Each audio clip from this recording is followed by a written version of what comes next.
रहीम ने अब वही बात आगे रहीम प्रतीकों के द्वारा प्रकृति की बातें रहीम यहाँ कह रहा है।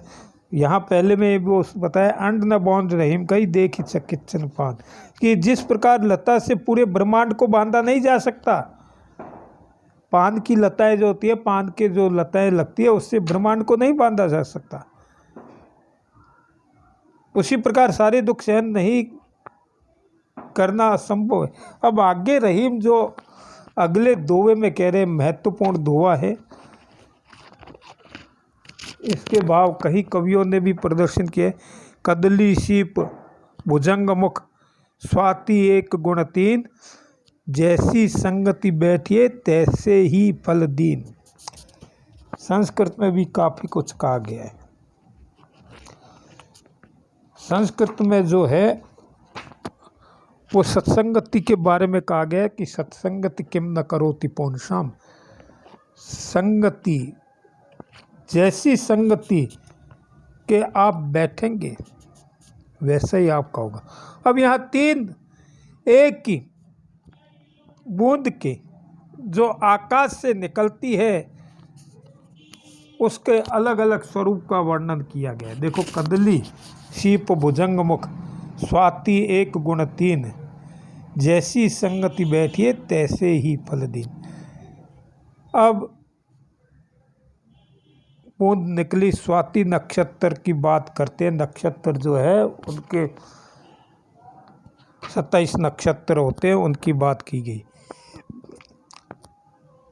और वो सत्संगति के संगति की भी बात कही गई है कि सत्संगति है या कुसंगति है।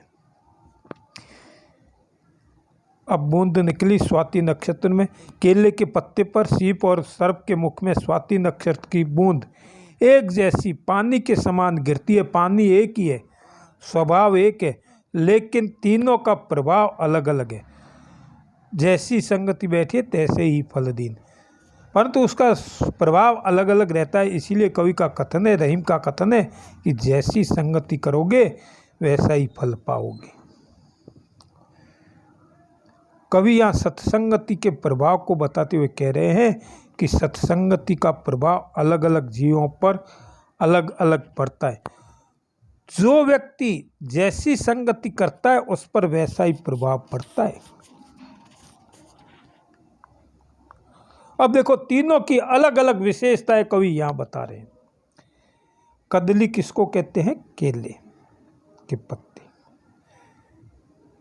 स्वाति नक्षत्र में वर्षा के जल की बूंद जब केले के पत्ते पर पड़ती है तो वो कपूर बन जाती है, कपूर होकर के बाहर निकलती है, कपूर का वो होती है। स्वाति नक्षत्र की बात है, हर नक्षत्र में नहीं, स्वाति नक्षत्र में।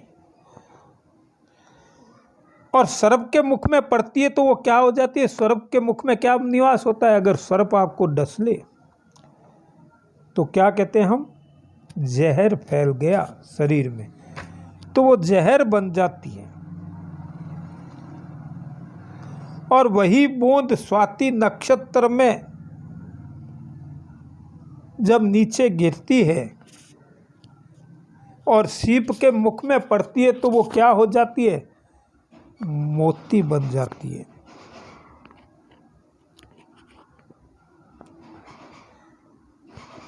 वो मोती बन जाती है। मोती का मतलब एक ही बूंद आकाश से निकली स्वाति नक्षत्र में और अलग अलग जो है आपके वस्तुओं पर गिरी, जीवों के मुख में गई और उसका अलग अलग फल होगा। पहले केले में पड़ी, वहाँ केले के पत्तों पर पड़ी तो क्या हो गया? उसका केले के पत्ते पर पड़ते ही वो कपूर बन गई, कपूर हो गया। और वही सर्प के भुजंग के कदली शीप भुजंग मुख, अर्थात शीप के मुख में पड़ी तो वो क्या हो गई? मोती। और भुजंग के मुख में पड़ी तो क्या होगी? जहर। उसी प्रकार यहाँ सूरदास ने स्पष्ट रूप से इसका वर्णन किया। यही भाव, यही बात सूर ने भी कही है। सूरदास जी भी कहते हैं, शीप गयो मुक्ता भयो और कदली भयो कपूर, ऐफन गयो तो विष भयो संगति के फल सूर। यही बात, तीनों की बातें यहाँ कही है, उन्होंने भी कही है। देखो, वो भी कहते हैं कदली शीप भुजंग मुख, और यहाँ कहते हैं शीप गयो मुक्ता भयो। सूर ने तो स्पष्ट कर दिया। जहाँ रहीम ने संगति में कि जैसे आप करोगे वैसी संगति होगी, सूरदास ने तो स्पष्ट रूप से ही स्पष्ट ही इसका उल्लेख किया है। वो सूर तो कहते हैं शीप गयो मुक्ता भयो, शीप के मुख में चला गया तो मुक्ता, मुक्ता कहते हैं मोती। शीप के मुख में स्वाति नक्षत्र में, यहाँ इसने स्वाति नक्षत्र का वर्णन नहीं किया है सूरदास जी ने, रहीम ने स्वाति नक्षत्र की बात कही है। स्पष्ट रूप से खोल करके रहीम ने कह दिया।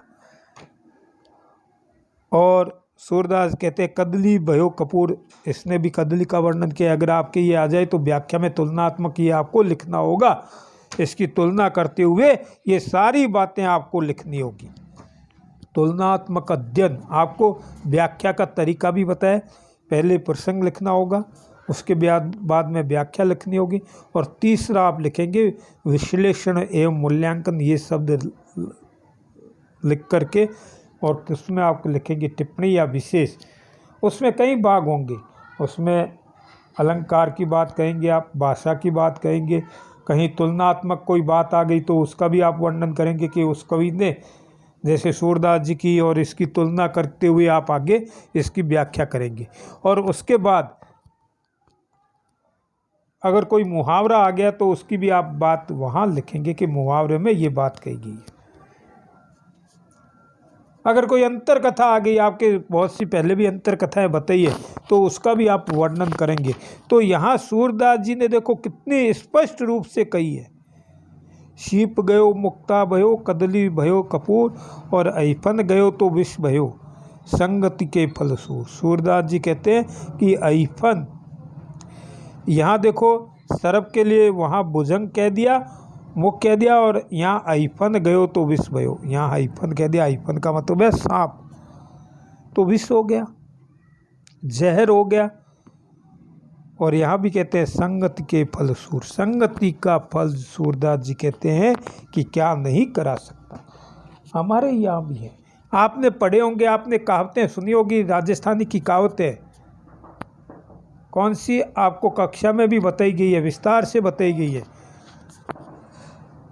और वो है काले खने गोरियो बैठे रंग नहीं तो अक्ल आवे। आपने सुनी होगी। राजस्थानी भाषा, राजस्थानी की लोक कहावतें, राजस्थानी में भी मुहावरे भरे हुए हैं, अखंड भंडार है वहाँ। आप जैसे जैसे अध्ययन करेंगे आपको वैसे वैसे इसका पता चलता रहेगा।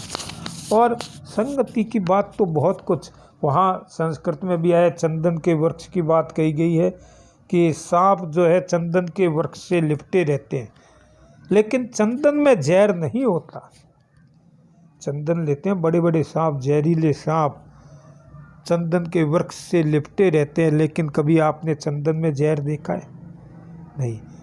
सांप में तो चंदन की खुशबू आएगी, सांप निकलेंगे तो हो सकता है उनके शरीर से चंदन की महक आए, लेकिन स्वभाव की यहाँ बात कही गई है कि एक की संगति की यहाँ बात कही गई है कि अच्छों की संगति करोगे तो कपूर हो जाओगे, ठंडक प्रदान करेंगे, सारी बातें होगी। आगे फिर कहा है कि शीप के संगति में वो चली गई तो मोती हो गई, अर्थात मुक्त हो गई, मोक्ष को प्राप्त हो गई। शीप यहाँ संतों की बात आ गई, संतों की संगति में चले गए तो क्या मिलेगा आपको? मोती, आप मुक्त हो जाओगे। और अगर आप बुरे लोगों की संगति में चले गए तो क्या होगा? आपके जहर हो जाएगा, जीवन जहर बन जाएगा। तो एक ही संगति ऐफन, ये जैसे संगति बैठिए, जैसी संगति में बैठोगे तैसो ही फल दीन, वैसा ही फल पाओगे।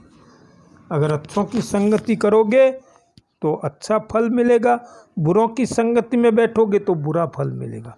तो सत्संगति, संस्कृत में कहा है सत्संगति किम न करोति पुंसाम, सत्संगति क्या नहीं कर सकती, अच्छी संगत ही। अब कोयले का उदाहरण दिया गया है। कोयला जो होता है वो क्या है कि जला हुआ कोयला होता है, वो तो क्या करता है, हाथ को जला देता है, और बुझा हुआ कोयला हाथ को काला कर देता है। उसी प्रकार यहाँ कहा गया है, एक ही शिप के द्वारा अलग अलग बातें यहाँ बताई गई है कि वो शिप कहीं कपूर हो गई, कहीं मोती हो गई और कहीं जहर बन गई। तो बिहारी रहीम ने बहुत कुछ इस एक ही दोहे में सारा कुछ कह दिया।